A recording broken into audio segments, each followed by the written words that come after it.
Most of the times we are interested in calculating the CP value of a process, which is the upper spec limit minus lower spec limit divided by 6 sigma. However, sometimes for a new process particularly, we may have to calculate the upper spec limit and lower spec limit from CP. So it's the reverse way of thinking from CP value, standard CP value. Standard CP value usually is 1.3.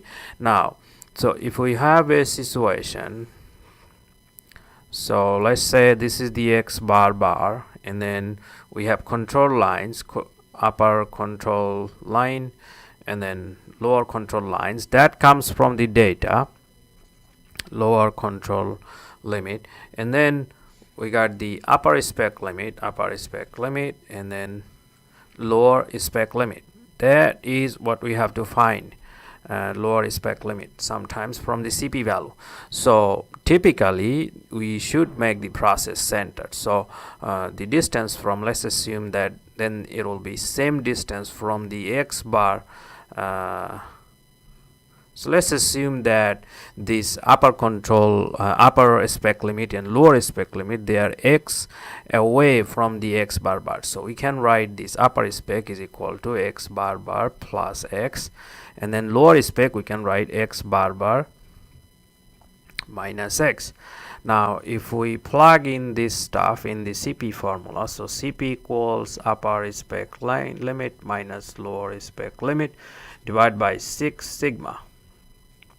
If we plug in this stuff, so CP equals upper spec is X bar plus X minus lower spec is X bar minus X divided by 6 sigma.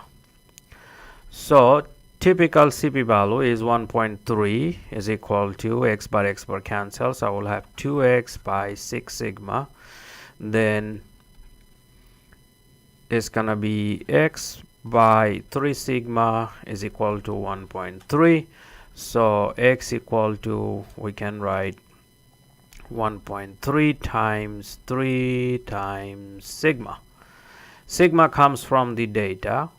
We can calculate from the revised control chart, and then once we get this sigma, we know X, so we can calculate the upper spec limit and also the lower spec limit. So that's how the lower and upper spec limit can be calculated from a standard CP value of 1.3. Oftentimes when the process is new, we don't know what would be or what is an appropriate specification limit that we can throw for our customers. So to figure that out, just use the standard CP value and reverse calculate upper spec, lower spec limits.